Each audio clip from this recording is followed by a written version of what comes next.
The Supreme Council of Kenya Muslims wishes to address itself to the last Thursday's announcement of nominees to the position of the chairperson and members of Independent Electoral and Boundaries Commission, IEBC, as follows.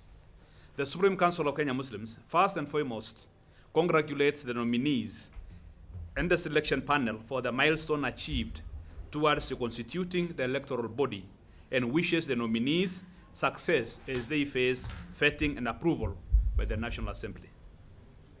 Meanwhile, we wish to observe and state as follows.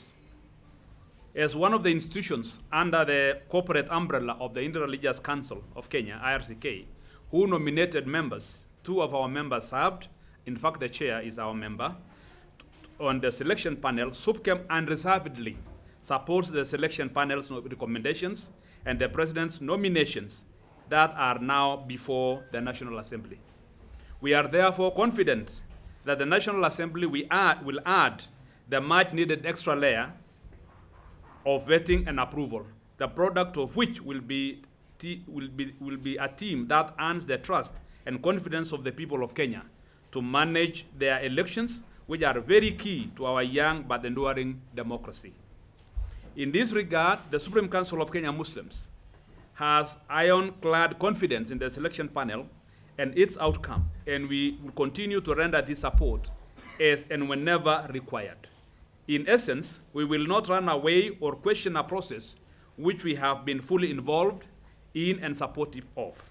We therefore appeal to the National Assembly to expedite the vetting of the nominees for speedy reconstitution of IEBC because the people of the Republic of Kenya are anxious for the IEBC to be up and running to conduct pending by-elections and embarked on the delayed boundaries review. Any further delay will affect these processes and affect the preparations and timelines for the next presidential and general elections, which, as the present political environment attests, promise to be very competitive.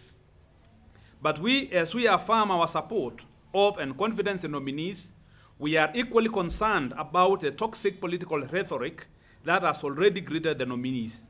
A section of our senior politicians has publicly cast aspersions on the character and competence of the nominees, especially the nominee for the IEBC chairmanship. One of the issues raised by a senior politician is that there should have been further consultations within the dominant political class before the president announced the nominees from the list presented to him by the selection panel. We find this suggestion absurd because constituting the selection panel itself was a very participatory, negotiated, and consultative process. In fact, some of the senior politicians now are admonishing the president for announcing the nominees as their competent representatives on the selection panel.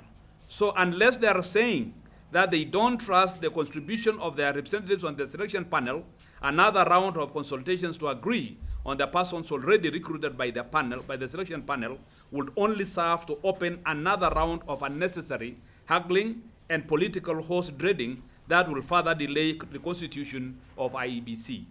Just the way the interests of justice are not in favor of endless litigation, public interest is not in favor of endless consultations.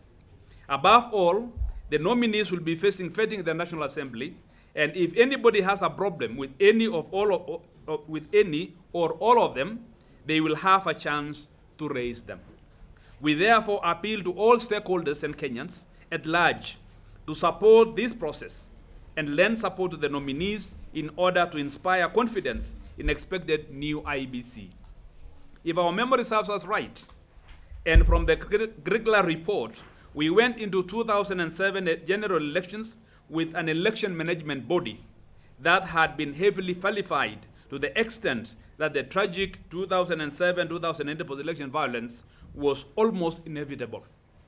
Meanwhile, we recommend that as a confidence-building mechanism in future recruitment of IEBC commissioners, the selection panel should do what the Judicial Service Commission does in the recruitment of judges by presenting one name for each position so that the president only performs the ceremonial function of announcing the nominees, so presented and submitting their names to the National Assembly for vetting. The idea of selection panel representing multiple names for the president to choose from indeed does not inspire confidence. In fact, defeats the very purpose of constituting the selection panel to do the recruitment. Thank you, and may God bless you, us, and the country. Thank you.